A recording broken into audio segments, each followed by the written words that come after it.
The mist clung to the pines like greedy ghosts, swallowing the narrow mountain pass whole. Kenjiro pulled his worn travelling cloak tighter, the damp chill seeping into his bones, a familiar companion on this endless road. Where was he? The path, barely discernible an hour ago, had vanished into the swirling grey. Another miscalculation. Or perhaps, he mused with a flicker of grim humour, the mountains themselves conspired to keep wanderers lost. It wouldn't be the first time fate had played dice with his direction. He paused, listening. Only the drip of water from unseen branches and the sigh of wind through the high peaks answered. Silence, vast and indifferent. Kenjiro, Ronin, masterless samurai. The title echoed in the hollow space where loyalty to his late lord, Lord Nishimura, used to reside. Nishimura, honourable to a fault, forced to draw his own blade by the whispers of corrupt officials in the provincial capital. Kenjiro, unable to prevent it, forced to flee with only his swords, his skill, and a simmering bitterness that time did little to cool. Since then the road had been his home, survival his only master.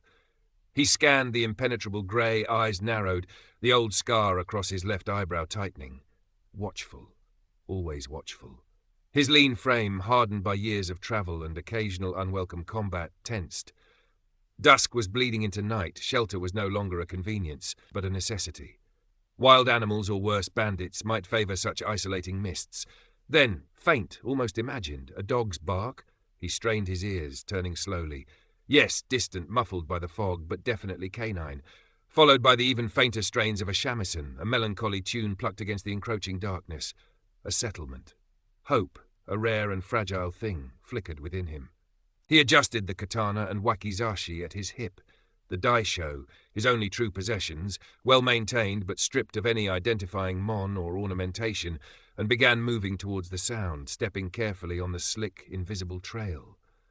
The descent was treacherous, the mist thinning slightly as he lost altitude, revealing glimpses of dark, huddled shapes below. A village, nestled precariously in a narrow valley, clinging to the mountainside like a stubborn burr. It looked poor, weary. Smoke curled thinly from a few thatched roofs, carrying the scent of damp wood and boiled daikon. Light, pale yellow and wavering, spilled from one small building near the track he now found himself on. A simple wooden structure, paper screens patched in places. A chaya, a tea-house, judging by the faded Norin curtain hanging limply in the doorway. As he approached, drawn by the light and the fading music, harsh voices shattered the quiet. 3 men, rough-looking merchants by their clothes, cheap, slightly garish kimonos, stood clustered outside the tea-house.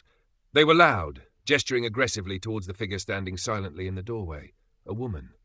Even in the gloom, Kenjiro could see the rigid set of her shoulders, the tightly clasped hands. "Enough excuses, Hana," barked the largest of the merchants, a stout man with a shaved pate and piggy eyes. "Gonzo," Kenjiro mentally supplied, filing away the face. "The protection fee is due, double this month for your lack of promptness." I don't have it, Gonzo-san." The woman's voice was low, strained, but held a thread of defiance. "Business has been poor. The pass is quiet." "Excuses," sneered the second man, thin and weaselly, Kichizo perhaps. "Maybe you can offer other payment?" He leered, looking her up and down. The third man, Saburo, younger and brutish, just laughed crudely. Kenjiro felt the familiar, unwelcome stir within him. The wariness of the road warred with the ingrained code Nishimura had instilled. He had no quarrel here. He needed rest, perhaps a meal. Involvement meant complications, danger. Yet the sight of the 3 preying on the lone woman, the casual cruelty in their voices, grated against something fundamental. He had seen enough bullies thrive under the guise of authority or strength. He stepped forward, his worn waraji sandals making almost no sound on the muddy ground. His shadow fell over them before they noticed his presence. Gonzo spun around, startled. "Who the hell are you?" Kenjiro didn't answer immediately, his gaze sweeping over the 3 men, assessing.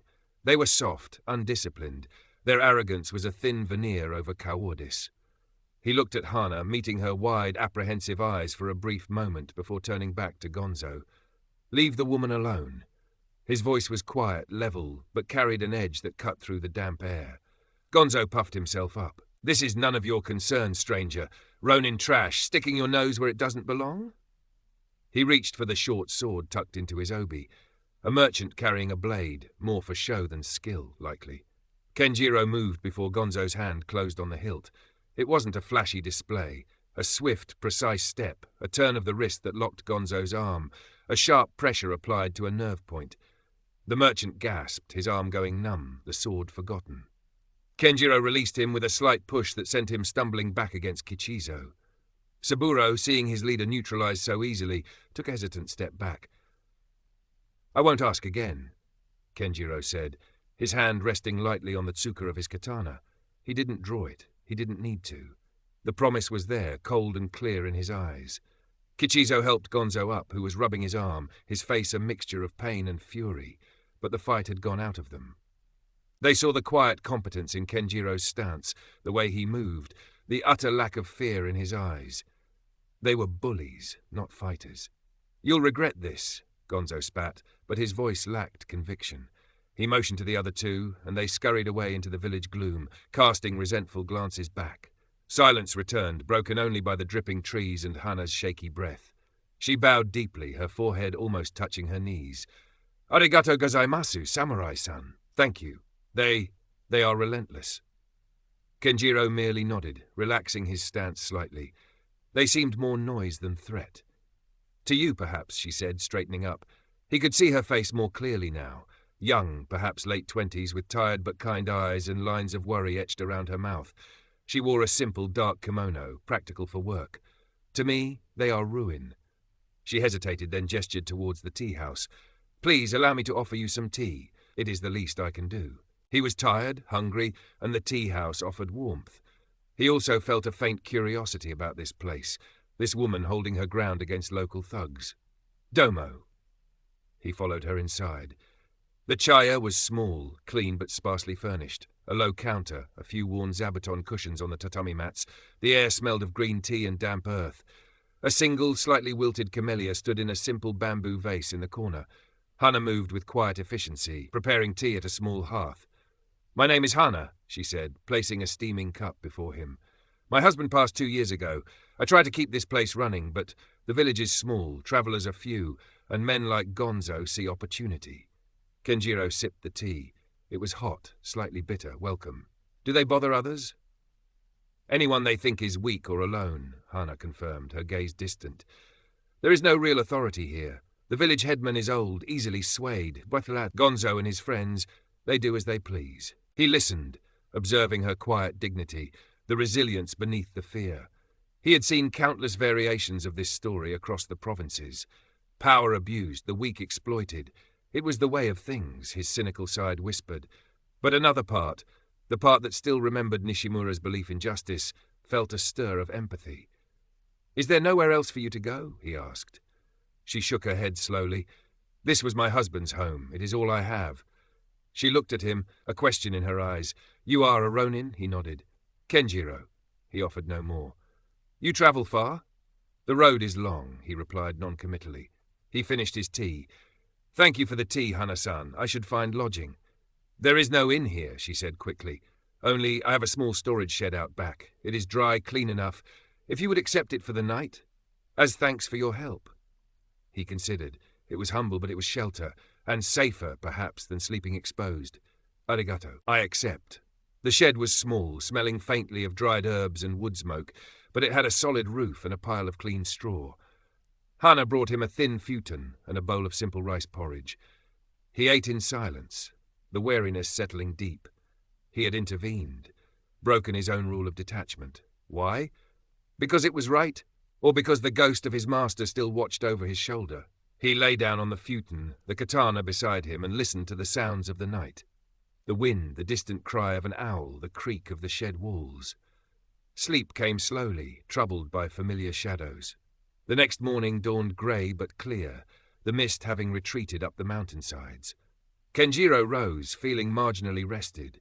He performed a few quick sword katas in the small space behind the shed, the familiar movement centering him.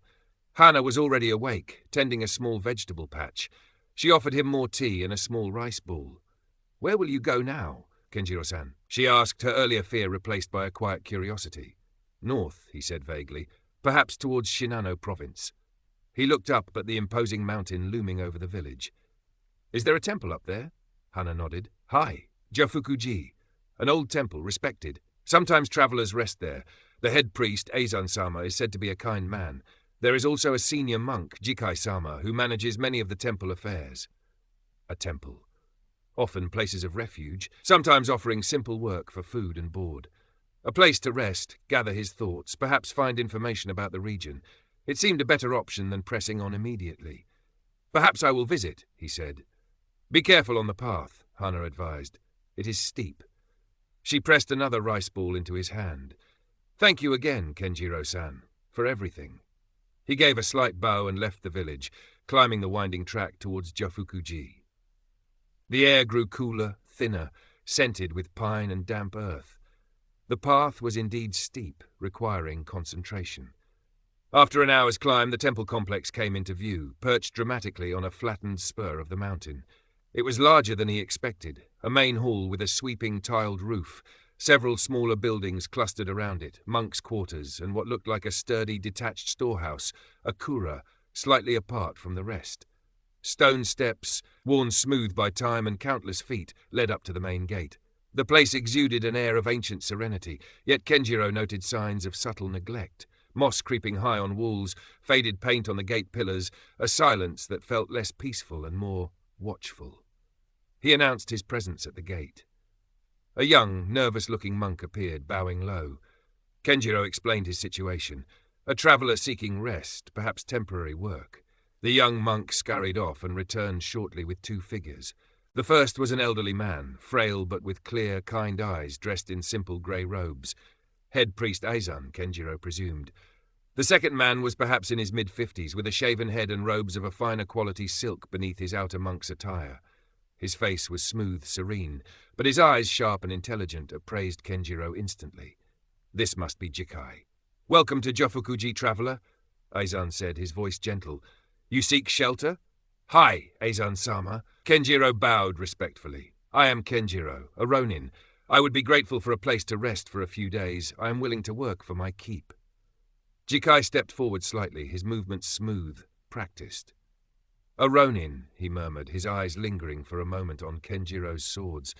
"These are troubled times. Perhaps a man of your skills could be useful." He smiled, a serene expression that didn't quite reach his eyes. "We can offer you lodging in the guest quarters. Simple, but clean. There is always work to be done, chopping wood, tending the grounds." "I am grateful, Jikai-sama," Kenjiro bowed again. He was led to a small, austere room in a separate building. It overlooked a raked gravel garden, meticulously maintained. The temple routine began. Morning chants, simple meals of rice and pickles, manual labour alongside the junior monks. Eizan seemed genuinely devout, spending hours in meditation or tending a small bonsai collection. Jikai, however, was more involved in the temple's administration. He met with patrons, oversaw deliveries, managed the temple's finances, all with an air of quiet efficiency. Yet, Kenjiro's ingrained watchfulness picked up dissonant notes beneath the surface harmony. Jikai's personal effects seemed finer than expected for a monk. He occasionally saw Jikai meeting late at night with rough-looking men who didn't seem like temple patrons, their conversations hushed and urgent, conducted near the isolated kura. Some of the younger monks seemed intimidated by Jikai, their eyes darting away when he approached. And then the strangeness began. Subtle things, noticeable only to someone like Kenjiro, attuned to atmospheres, to the unspoken. A persistent cold spot lingered near the heavy wooden door of the kura, even on warm afternoons. It felt sorrowful. Sometimes, when the wind sighed through the pines surrounding the temple, Kenjiro thought he heard a faint whisper, like a name sighed on the breeze. "Ren, Ren." Once a prayer slip he'd seen placed carefully on an altar fluttered inexplicably to his feet, landing face up. It was a prayer for peace for the departed. He learned from a quiet junior monk that Ren had been a young idealistic acolyte who had died suddenly some months ago. "A swift fever," the monk whispered, glancing nervously towards Jikai's quarters. Jikai-sama tended him personally, very sad. The cold spot near the kura seemed to intensify whenever Jikai was near it. One evening, walking through the darkening temple grounds, Kenjiro glanced towards the small graveyard tucked away behind the main hall. He saw a fleeting shape near a newer unmarked stone, pale, indistinct, like a sleeve fluttering in the non-existent breeze. Gone as soon as he focused. A Yurei? The ghost of the young acolyte, Ren? His cynicism warred with the undeniable feeling that something was wrong here. He started observing Jikai more intently. He noticed the monk carefully locking and unlocking the kura himself, never delegating the task. He saw the deference, bordering on fear, Jikai commanded from certain local merchants who came with offerings that seemed disproportionately large for their apparent means. One afternoon, while sweeping the gravel garden near Jikai's quarters, Kenjiro noticed a loose floorboard beneath the veranda. Acting on impulse, he knelt, pretending to adjust his waraji. He slid the board aside slightly. Beneath it, tucked away, was a small, lacquered box. Not something a simple monk would usually possess. He didn't dare open it, sliding the board back quickly as he heard footsteps approaching. But the image stayed with him. The Yurei's presence grew slightly more insistent, always directing his attention towards Jikai or the kura, a misplaced gardening tool pointing towards the storehouse door. A sudden gust of wind extinguishing Jikai's lamp during an evening meeting, plunging the room into momentary darkness that felt charged, accusatory. Kenjiro found himself drawn repeatedly to the sturdy storehouse, wondering what secrets it held, what connection it had to the dead acolyte Ren, whose presence seemed to cling to the temple like the mountain mist. He began to suspect Ren's death was no fever, and that the smooth, pious Jikai was hiding something dark beneath his silken robes. The Ronin who wanted no entanglement found himself slowly, inexorably, being drawn into the temple's hidden tragedy. The feeling intensified over the next few days. Kenjiro maintained his routine, chopping wood, meditating, though his mind often wandered to the temple's secrets, practicing his swordsmanship in secluded corners. He spoke little, watched much.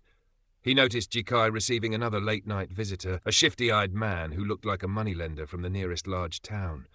Their conversation near the kura was too low to overhear, but the exchange of a heavy pouch was unmistakable. Temple funds?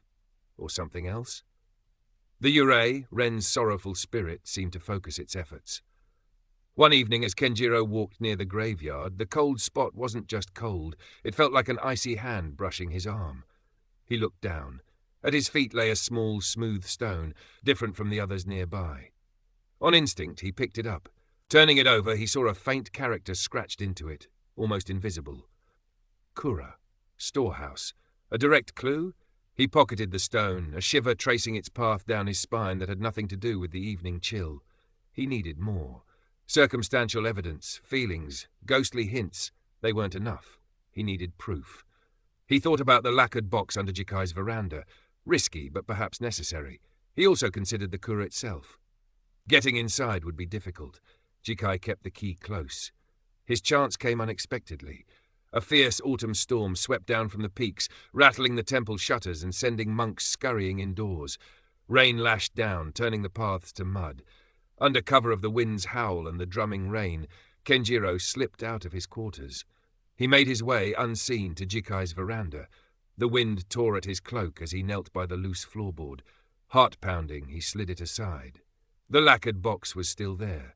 His fingers trembled slightly as he lifted the lid. Inside, nestled on silk lining, were not sutras or holy relics, but account books, small, carefully bound ledgers, and beneath them several ornate hairpins and a small collection of gold Koban coins, objects of wealth far beyond a simple monk's means. He quickly scanned one ledger, columns of figures, donations recorded, expenditures listed, but his eye caught inconsistencies, large sums allocated for repairs or alms that seemed inflated. And cross-referenced against dates, some entries seemed to coincide with deliveries of goods that looked suspiciously like personal luxuries for Jikai, embezzlement, clear as the glint of gold in the box. But was there a link to Ren? He carefully replaced the ledger, about to close the box, when his fingers brushed against something tucked into the lining. A small folded piece of rice paper. He unfolded it carefully. It was a note, hastily written. Jikai-sama, I cannot stay silent. The temple funds, the patron's trust, it is wrong. We must confess, return what was taken. Ren. The breath hitched in Kenjiro's throat. Ren had discovered the embezzlement. He had confronted Jikai, and shortly after he had died of a sudden fever. This note was Ren's death warrant. Jikai had silenced him. Murder. Kenjiro carefully refolded the note, placed it back, secured the box, and replaced the floorboard, smoothing the dirt around it. His mind raced. He had the motive. He had proof of the underlying crime. He needed to confront Jikai, but carefully, and he needed to inform Eizan. The head priest deserved to know the truth about the man he trusted. He waited until the storm began to subside, the rain lessening to a steady drizzle. He went to Eizan's quarters. The old priest was meditating, a single candle casting flickering shadows on his serene face. Kenjiro waited patiently until Eizan opened his eyes. "Kenjiro-san? Is something wrong?" Eizan asked, sensing the tension in the Ronin's posture.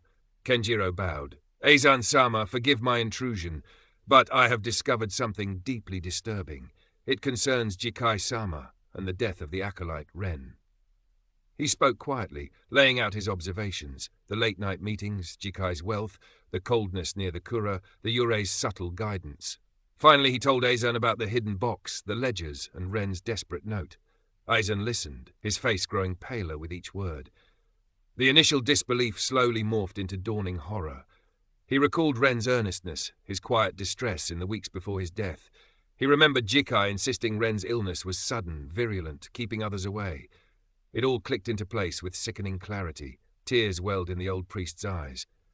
"I was blind," he whispered, his voice trembling. "Blinded by trust, or perhaps willful ignorance. Jikai, Ren knew." Kenjiro stated flatly. Jikai silenced him to protect his schemes. What must be done? Eizan looked lost, frail. "Justice must be done," Kenjiro said. "For Ren, for the temple." He paused. "I will confront Jikai, but I need you to be ready, Eizan-sama, to bear witness, and perhaps to help secure the temple." Eizan straightened his thin shoulders, a flicker of resolve returning to his eyes. "I will do what is necessary. Ren deserves peace. Jofuku-ji deserves cleansing." Kenjiro nodded. "Where is Jikai now?" "He often checks the Kura after a storm," Eizan replied, "to ensure the stores are undamaged."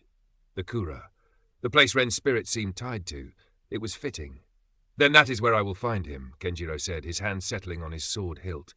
The time for observation was over. The air inside the Kura was thick with the smell of dust, old wood, and something else. Decay. Or perhaps just neglect.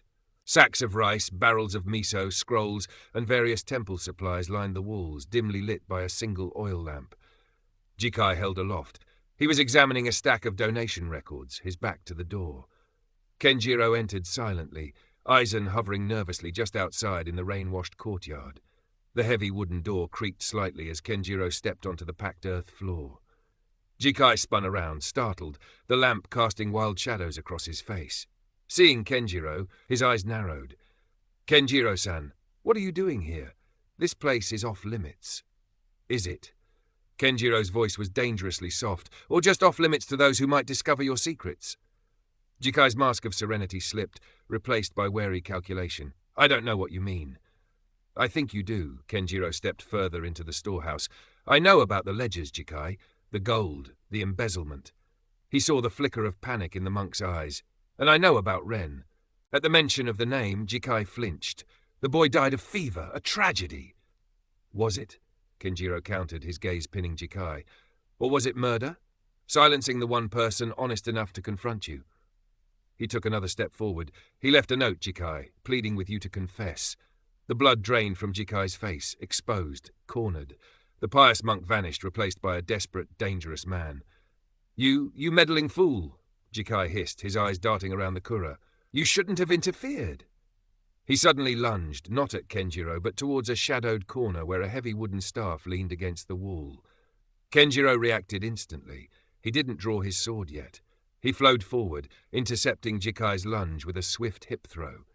Jikai, heavier and less agile, crashed heavily onto the dusty floor, the lamp tumbling from his grasp, plunging the Kura into near darkness, lit only by the faint light filtering through the open door where Eizan stood, aghast. Jikai scrambled, reaching into his robes. Kenjiro heard the click of metal, a concealed tanto. Kenjiro drew his katana in a whisper of steel, the polished blade seeming to gather what little light remained. "Don't," he warned, but Jikai was beyond reason. He surged up, the short blade held low, aiming for Kenjiro's gut. The attack was clumsy, fueled by panic. Kenjiro deflected the thrust easily with the flat of his blade, the force jarring Jikai's arm. With a swift, precise movement, Kenjiro used the pommel of his katana to strike Jikai's wrist. The tanto clattered to the floor. Jikai cried out, clutching his injured hand. Kenjiro pressed the tip of his katana lightly against Jikai's throat. It's over. Jikai stared up at the impassive face of the Ronin, at the cold steel inches from his life, and the fight drained out of him. Defeat, stark and absolute, settled over him. He started to sob, not from remorse, but from the terror of exposure. Aizan hurried forward, trembling, carrying a length of rope provided by Kenjiro earlier. Together they bound the disgraced monk securely. As the ropes tightened, a sigh seemed to echo through the kura, softer than the wind outside. The oppressive coldness that had clung to the storehouse lifted, replaced by the simple damp chill of the evening air. Ren's presence, heavy with sorrow and accusation, had faded. Aizan sent the young monk who had first greeted Kenjiro down to the village to fetch the headman and the closest thing they had to local authority, a low-ranking constable who oversaw several villages. While they waited, Aizan looked at the bound Jikai with profound sadness. All these years, hidden corruption right here, and a life taken. He turned to Kenjiro. How can the temple ever repay you? Kenjiro sheathed his katana. There is no debt. I simply did what was necessary. He looked around the kura, now just a dusty storehouse again. Ensure Ren is properly memorialized. Let the truth be known. That is repayment enough. When the village headman and the constable arrived, puffing from the climb, they were shocked by the scene. Izan explained everything, his voice heavy with shame but firm in its conviction. The ledgers and Ren's note were presented as evidence. Jikai, stripped of his authority and dignity, was led away under guard, destined for the magistrate in the provincial town and whatever justice the shogun's laws decreed. Likely imprisonment, perhaps exile or worse. The next morning, Kenjiro prepared to leave. The storm had passed, leaving the air clean and sharp. Aizen approached him as he tied his sandals. Please, Kenjiro-san, stay. Jofukuji needs protectors now, honest men. We can offer you a permanent place. Kenjiro appreciated the offer, the genuine gratitude in the old priest's eyes. But the temple, cleansed as it was,